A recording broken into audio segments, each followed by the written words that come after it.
Hi guys, this is the 49-year-old otaku, and yeah, yeah. To quote Maui and Moana doing "You're Welcome." Yes, it's really me. Breathe it in. Well, anyway, uh, yeah, I decided I want to do some. I wanted to do a video over, and I'm sorry for messing around with my face. I know I shouldn't be doing that, but I just wanted to do something on tonight.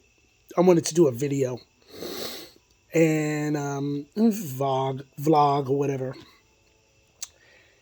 And this one is going to be a little dark and probably like my tendencies. Um, I can't remember the dude's name. I know it's Ken something, but I can't remember his name. The dude who created Love Hina. Yeah, I got some dark theories about Love Hina, especially around Shinobu. Okay, Shinobu had in the manga, the Shinobu, the young, like the little girl, the girl who has a crush on Keitaro,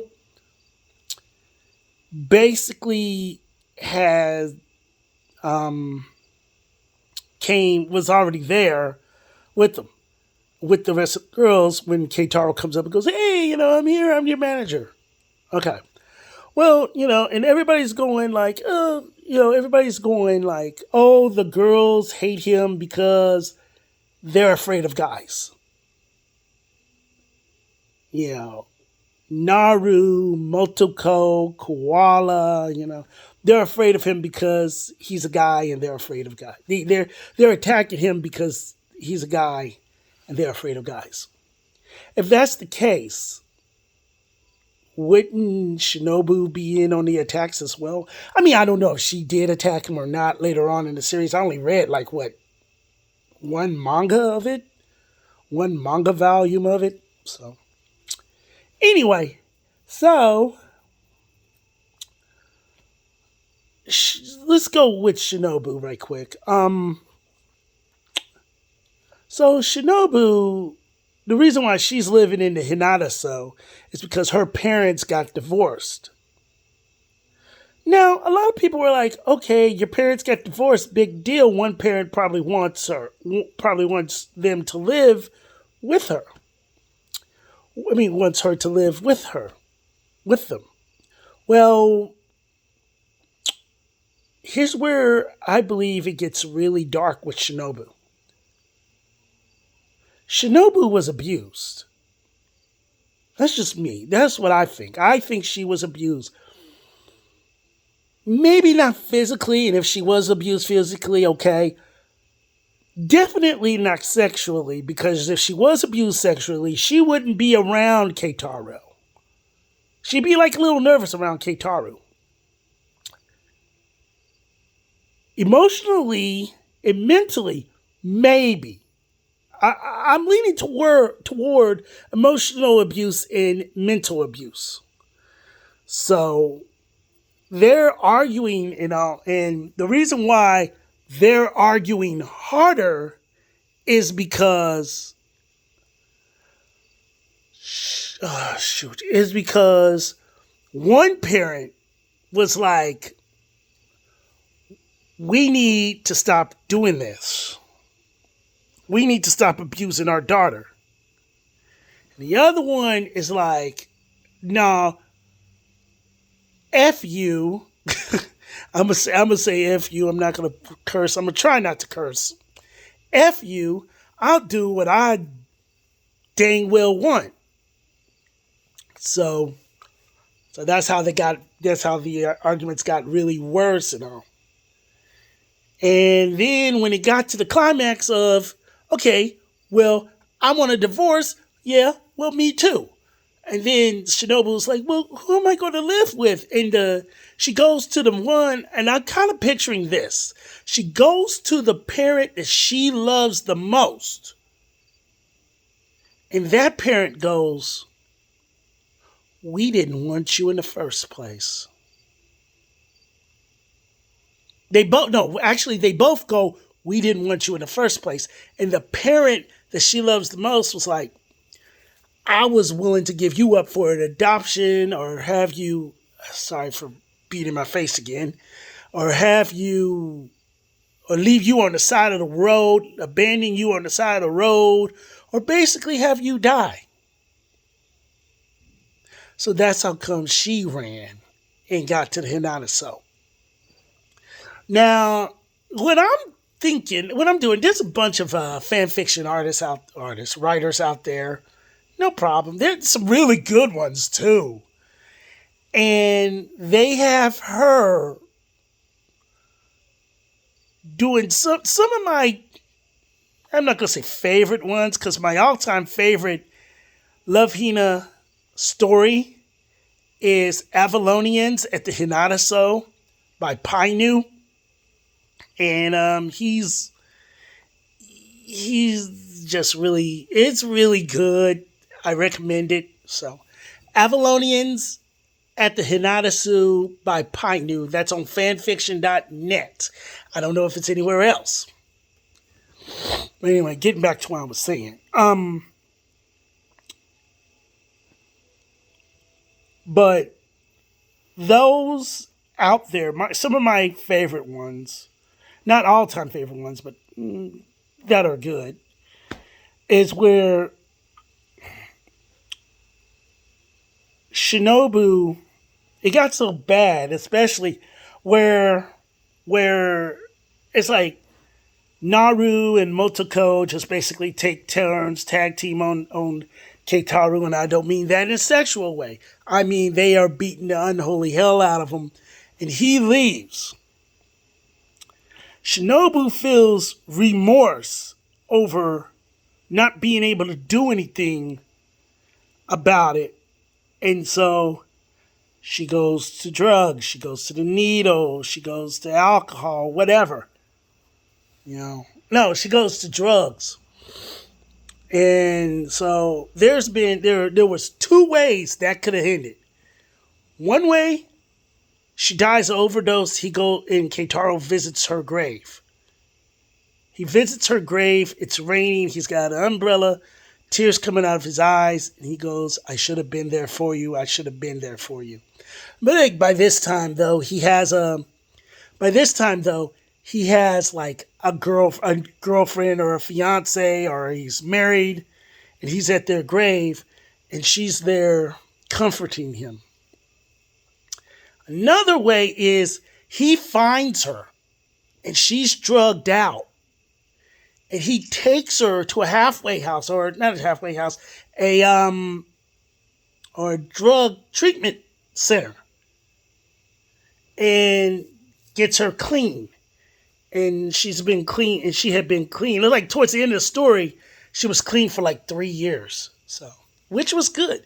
So yeah, one ended on a very sad note, a very sad and heartbreaking note, and another ends on a happy, sort of like a happy ending.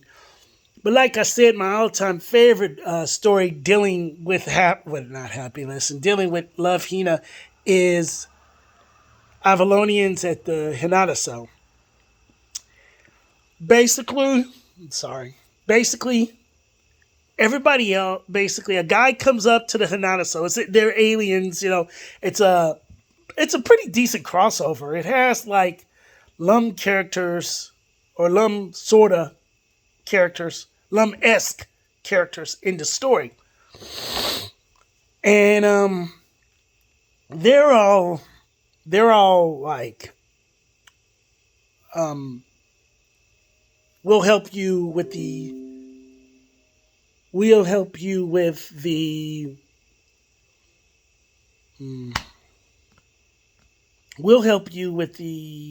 Hinata So.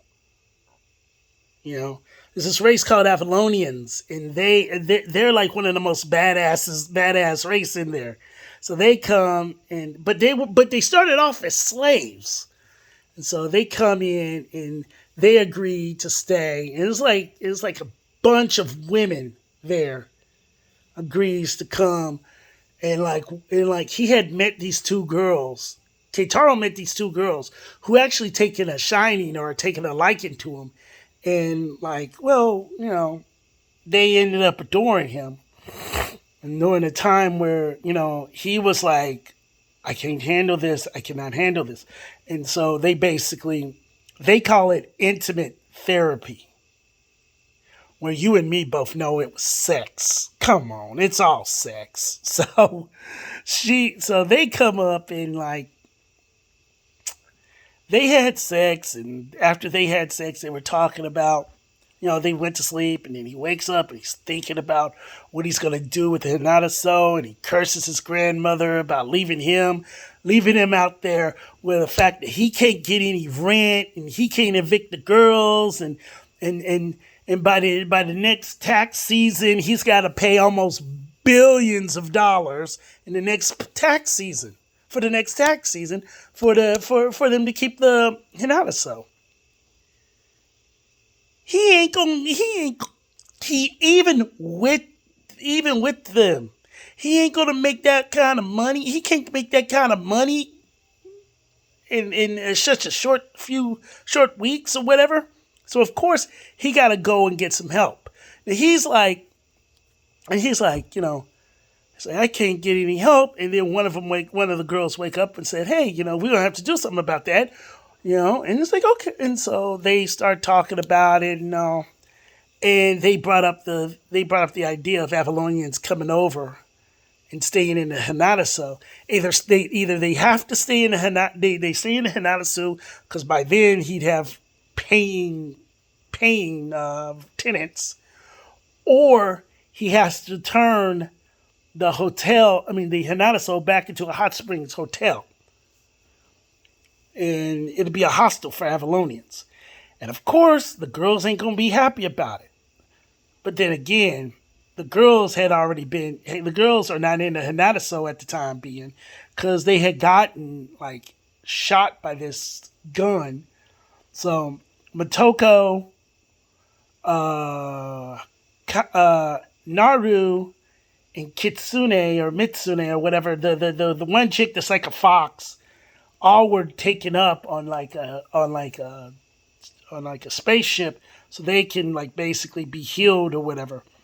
But Koala Sue was taken away by her people and brought back to their island of Mongmo. And the thing of it was, he looks at this and he finds out what happened to the girls. And it's like, yeah, we don't know what happened to Koala Sue. I think her people took her back home. And he goes, oh, dang it. Well, I guess we're going to have to get rid of her because I can't have a xenophobic tenants. So, yeah. So, getting back to Shinobu. Shinobu ends up falling in love with this one girl named Moe. Or Mo. M-O-E. And turns out Mo is an Avalonian. And Avalonians have long lifespan. And so she wants to get the same type of lifespan as her love and as her senpai, Keitaru. So hey, I want to be like that too. And Keitaru did get the job done and was allowed to have a long lifespan. He also found this katana that was shaped from a fireplace poker, and it was like it is like a demon or a vengeful spirit inside of the fireplace poker that possesses its wielder. Excuse me. And they said one of the major battles. I think it was one of the major battles in Japan had happened by that time, and it was one of shoot, I can't remember his name. They call him Monkey Boy though. In Dynasty Warriors, they call him Monkey Boy because he acts not Dynasty Warriors, Samurai Warriors. And he's this big dude. He's the big dude in Sengoku Basara. So yeah. So he's like, it was one of his soldiers and he gets possessed, and he ends up damn near burning half of Japan down. So half of Japan, I think half of Korea down as well. I want to say South Korea. I don't know. Anyway, so he was possessed by that sword. Well, it turns out the sword was in the family. The officer was Keitaru's ancestor, and he wants to make amends towards what had happened and towards what had happened to the sword. And the best way he figured the best way to do that is to have her give her her own body, and she has her own body, and she looks like a female version of him, of Keitaru, and she takes over the managerial duties. Or no, I think he has the managerial duties, and she has the landlord duties. Is it either that or vice versa? I know Keitaru is still in control of the Hinata So, and the sword, the spirit of the sword. I guess she's the manager. We'll say that. And so she's like agrees to it, and then I mean she has her own body, and she's all happy she has her own body, and Keitaru has a sister, as an elder.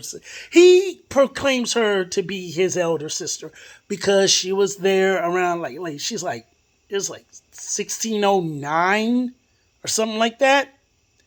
Long, like damn near almost 5-6 centuries. I mean, no, 4. It's over 4 centuries. She's got him by 4 centuries.